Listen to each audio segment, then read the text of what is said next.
I have in my right hand, or my left hand, the New York Times, February 4th of this year, which I read every day along with the Wall Street Journal and some other publications.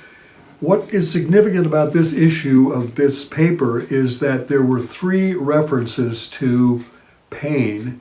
The front page story is about bullfighting around the world, not just in Spain, but Portugal and elsewhere. And the emphasis was on the pain suffered by bulls who are effectively tortured to death in the bull ring. And obviously the argument was that's reprehensible, it's animal abuse, etc.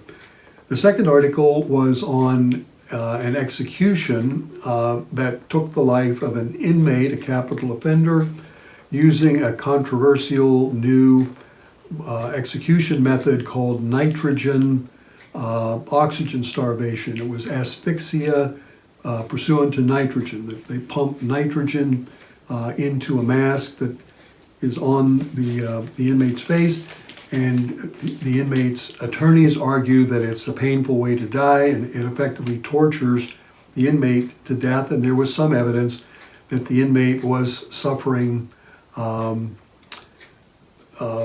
some distress as the asphyxiation played out. The third article was on abortion. Did the third article also mention the pain suffered by the victim of whatever this process is, the bullfight, the execution, the abortion? No, no reference at all, even though this is a human being, it's a baby. There's incontestable evidence that you're torturing a baby to death. 100,000 abortions a year, or thereabouts, take place in the second trimester of pregnancy or beyond.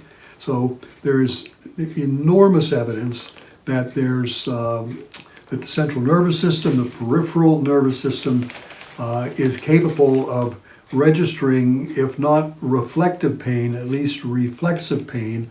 And more ethicists are arguing that even reflexive pain is ethically significant, and it ought to be people who are at risk of suffering even reflexive pain ought to be anesthetized.